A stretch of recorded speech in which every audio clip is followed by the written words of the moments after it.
Olá, sou Volmer do Rego, publisher da revista A Escola Legal. Esse é o programa A Escola Legal Conversa e desta vez nós convidamos o professor Cláudio Couto, cientista político e coordenador do programa de mestrado profissional em Gestão e Políticas Públicas da Fundação Getúlio Vargas, para conversar conosco sobre a questão da educação nessa época de pandemia e crise. Talvez alguns tópicos possam ser avançados pós-pandemia também. Esperamos que vocês gostem. Professor Cláudio Couto, Ciência Política da Getúlio Vargas, é isso? Isso, correto.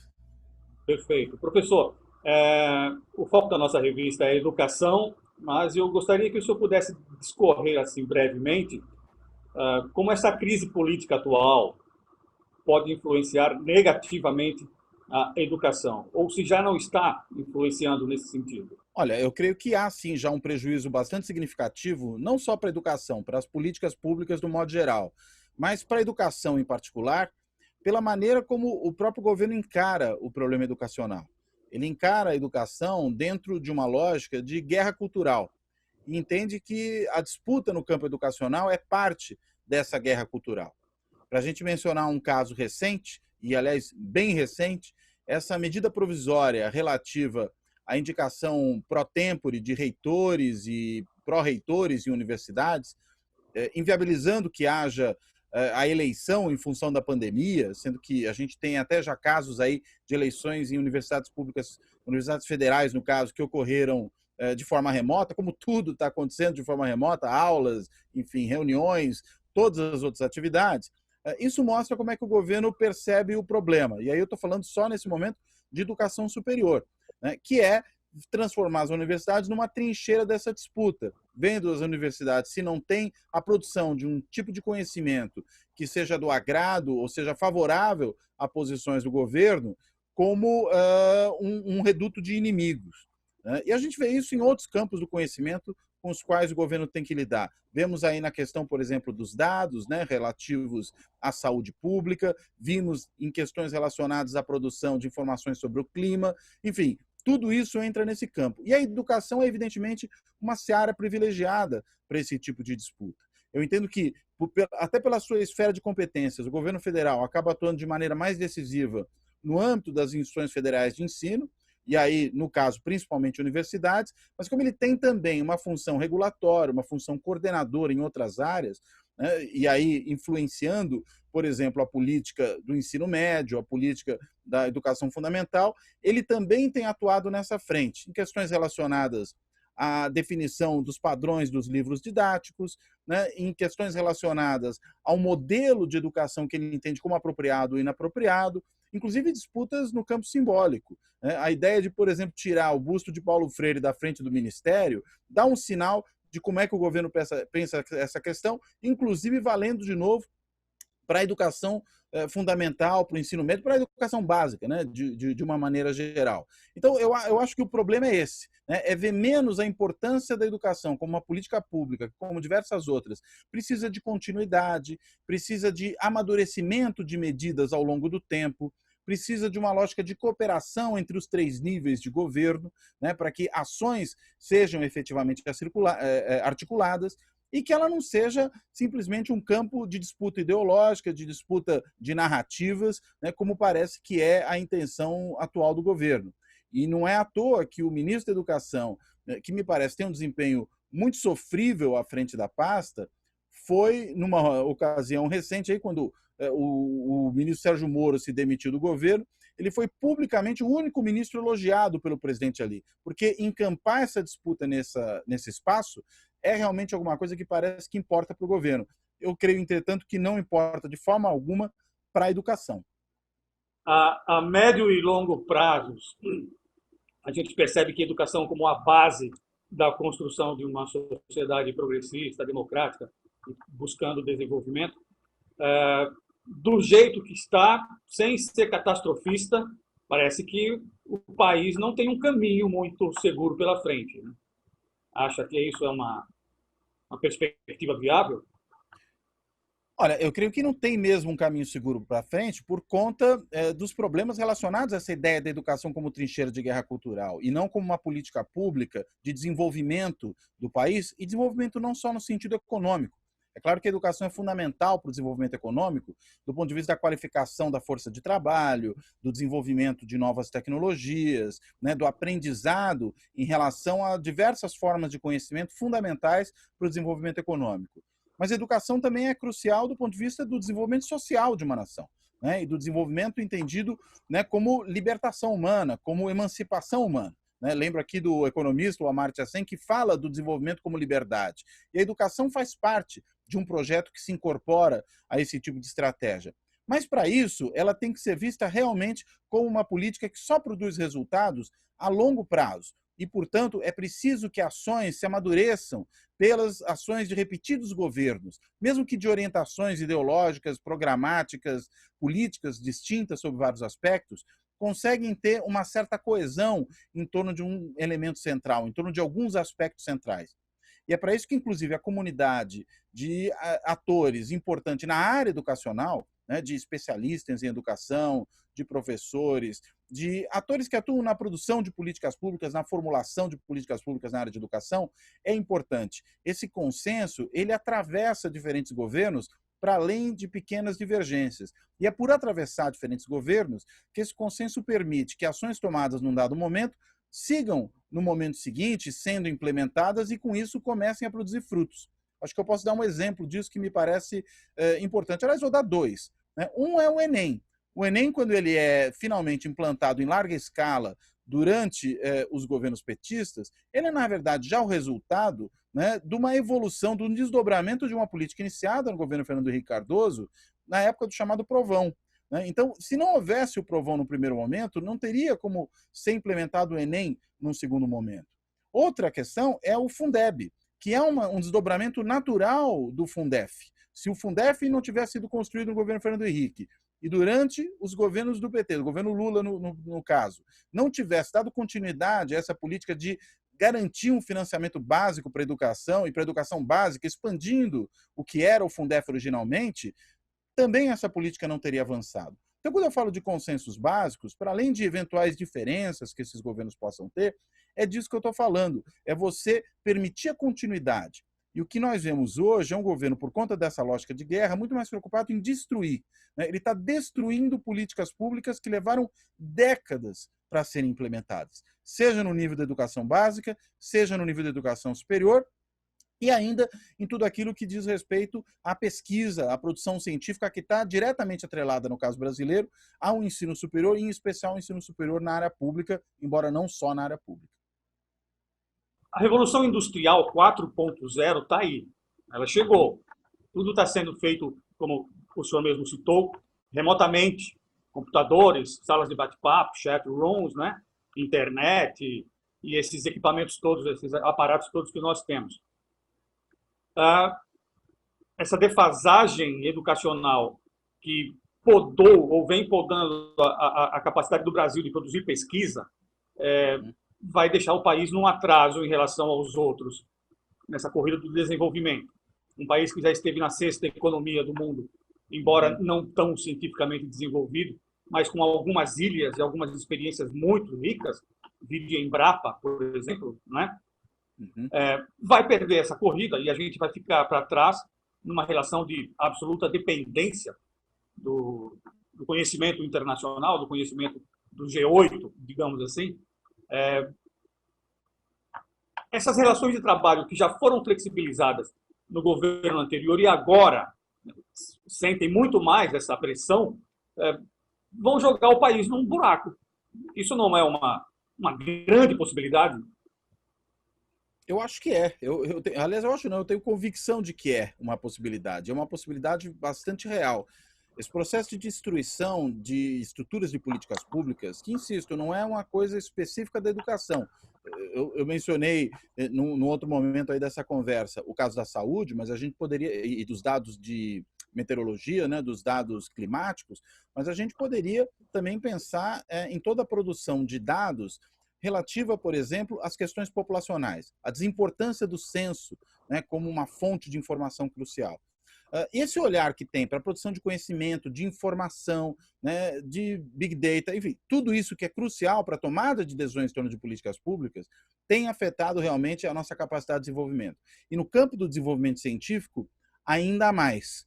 Né? Por quê? Porque o desenvolvimento científico não é uma coisa que se produz de um dia para o outro. É, de novo, acúmulo. Né? É a capacidade de você corrigir rotas, né? Porque a ciência não tem jamais, aliás, essa é a característica da ciência, uma verdade absoluta sobre qualquer coisa. As verdades científicas são sempre verdades provisórias. Né? Não há uma revelação divina que é válida para todos sempre. É aquilo que se descobriu até aquele momento e que é o estágio mais avançado do conhecimento naquela área. E se amanhã alguém descobre uma coisa que mostra que aquele conhecimento anterior não estava correto ou que deveria ser aperfeiçoado, a nova verdade, também ela provisória, surge. Só que para isso é preciso acúmulo. E a verdade provisória nova é a verdade provisória que se alicerça sobre aquela que foi produzida anteriormente.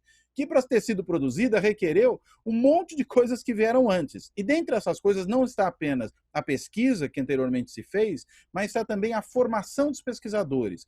Bons pesquisadores vêm de boas escolas. Né? São pessoas que estudaram bem, que conseguiram ter uma boa formação, que tem uma capacidade reflexiva, que tem a capacidade de ter um pensamento lógico, de organizar um estudo sobre qualquer área, de, enfim, ter insights, de uma série de questões.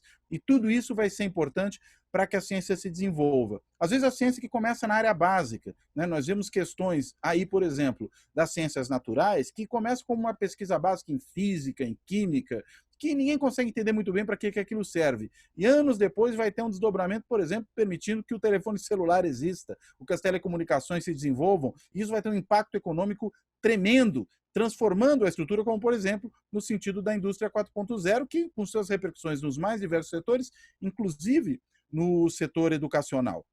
Então, sem essa educação de base, sem essa formação de base, sem esse acúmulo, é muito difícil que tudo se desenvolva.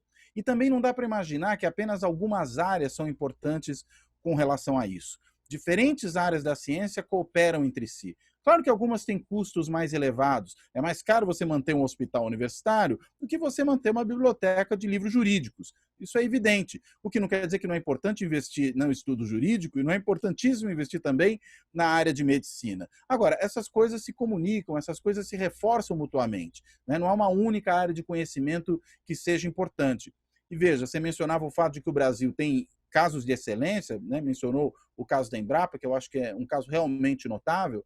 Temos também outros casos de excelência. O projeto Genoma, né, que é conduzido, né, com financiamento da FAPESP em São Paulo, é um projeto super importante que coloca o Brasil no centro da produção científica internacional na área de genética e que tem produzido pesquisas importantíssimas agora, inclusive relacionadas às questões da pandemia. Né? O Instituto Butantan, uma outra instituição de excelência, que vem produzindo uma vacina que provavelmente começará a se utilizar no ano que vem. É uma das pesquisas no mundo sobre isso, mas é fundamental que nós estejamos participando desse processo. Mas se a gente for para a área de humanidades, né, a gente falava antes aqui no outro bloco de Paulo Freire, né, Paulo Freire é o autor brasileiro mais citado no mundo e alguém da área de humanidades. Né, alguém da área de educação. Né? Ou seja, mostra o respeito que há na comunidade internacional científica à produção científica brasileira. Agora, isso requer acúmulo, requer tempo, requer respeito e, sobretudo, requer que não haja destruição. O atual governo é muito elogioso, normalmente, à ditadura militar, mas é bom lembrar, algumas das principais instituições de desenvolvimento da pesquisa no Brasil foram criadas durante o regime militar. Isto é, os militares tinham consciência da importância da ciência para o desenvolvimento do país e ajudaram nesse desenvolvimento. Parece que esse governo não gosta dessa parte do governo militar, só gosta das partes que justamente não são as melhores. O senhor acha que parte da derrota desses militares, das forças militares que estão atuando na política atualmente, tem a ver com a guerra cultural que não foi levada a cabo por eles em 64? Olha, eu acho que os militares, em 64, levaram a cabo também uma guerra cultural. Mas entendo eu que de uma maneira menos extremista do que acontece agora. Vamos até dar nome aos bois aqui. Né? Não havia um ideólogo do regime militar comparável ao que hoje existe, como esse subsofista que mora nos Estados Unidos, Olavo de Carvalho, que fala um monte de bobagens, né, que não tem sequer um pensamento estruturado, organizado e que serve de referência intelectual principal para esse governo e que é um dos grandes estimuladores dessa guerra cultural nos termos em que ela se dá. Lá atrás, o intelectual do regime era Golbery do Couto e Silva, né, que é incomparavelmente superior em termos intelectuais a Olavo de Carvalho, mas a gente está comparando assim, o Pelé jogando bola e eu, né, não há como comparar. Né? A única coincidência que há entre o Pelé e eu jogando bola é que nós fazemos aniversário no mesmo dia, mas fora isso, todo o resto é diferente. E vamos dizer, Golbery do Couto e Silva e Olavo de Carvalho, mais ou menos essa desproporção. Né? E a gente tem, portanto, esses novos militares seguindo um cidadão que tem ideias translocadas como esse. Ou seja, havia mais estofo intelectual na guerra cultural que os militares 64 promoviam. Eles não estavam exatamente no campo contrário ao mundo da razão, né? Inclusive estimulavam a ciência. Hoje nós temos um governo que está no campo contrário ao mundo da razão. Ele promove o irracionalismo, ele ataca a intelectualidade, o conhecimento científico.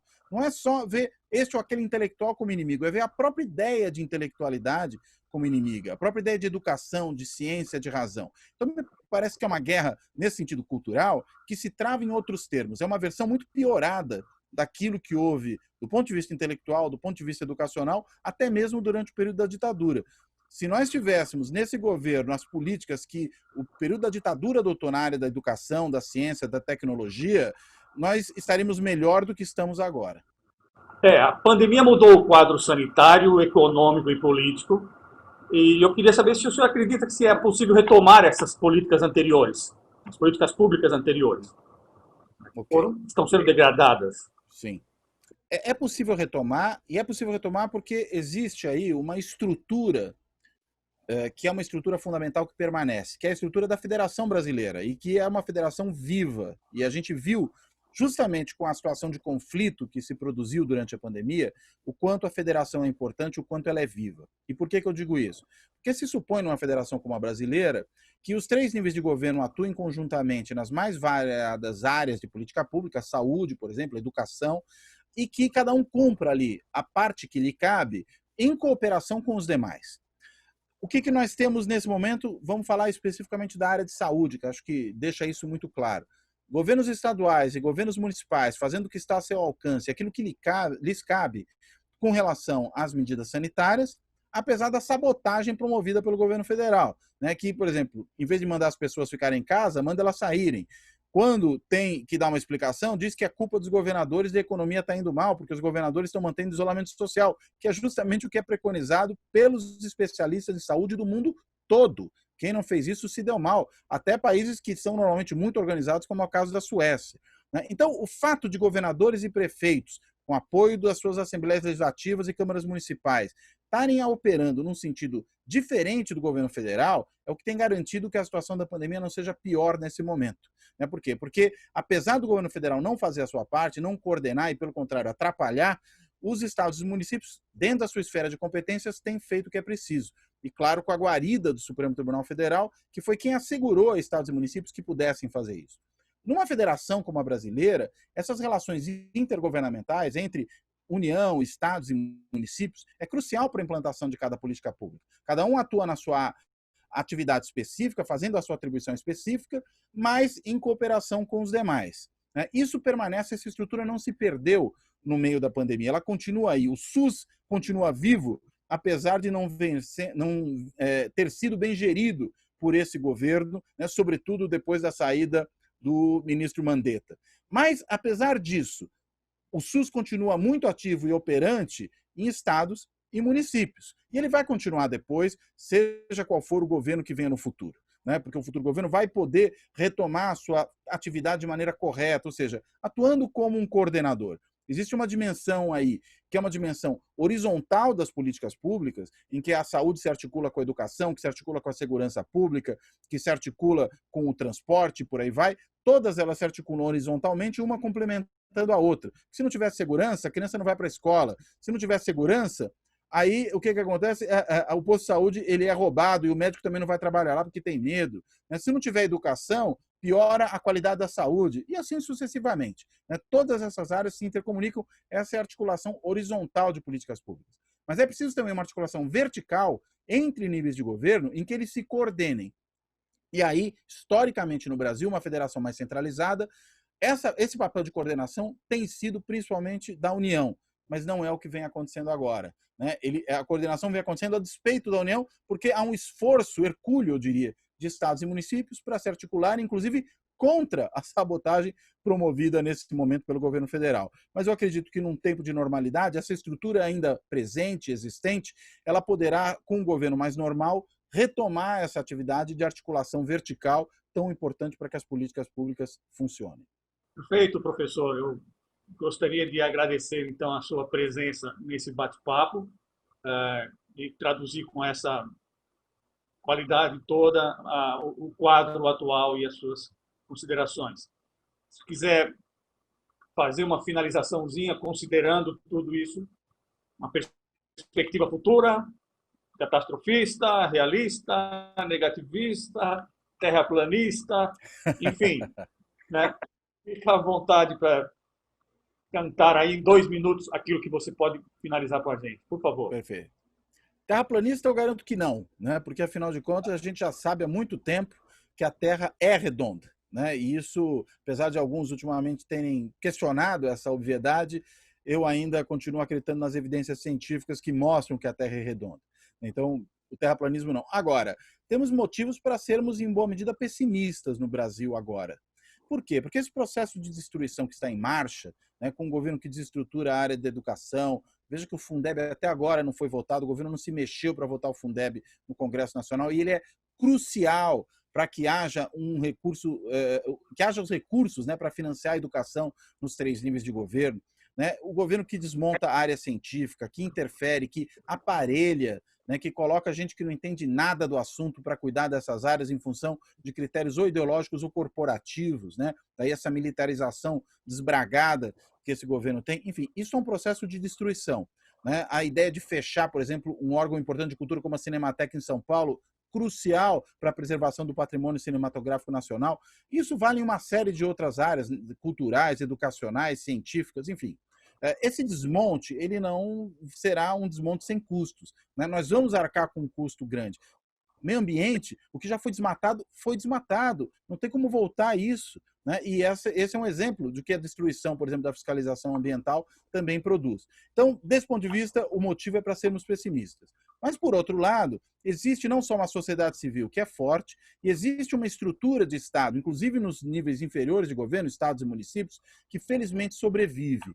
E ela conseguirá nos levar adiante. E, claro, existe fundamentalmente também uma resistência dos próprios servidores públicos, que preservam aquele ambiente no qual trabalham e que, felizmente, têm resistido, na medida do possível, a essas invectivas aí destruidoras por parte da atual administração federal. Então, apesar dos pesares, eu creio que, num futuro próximo, essa estrutura que sobrevive, ainda que a duras penas, ela poderá ser retomada e reconstruída em boa medida, não sem custo para a sociedade, mas de uma forma que nos permitirá voltar a avançar no sentido do desenvolvimento do país. Muito bem, professor. Muito obrigado. Espero contar com o senhor para uma próxima. Né? E a gente ainda se fala. Obrigado, bom, boa tarde. Obrigado, boa tarde para você. Até a próxima. Tchau, Até tchau. a próxima. Tá.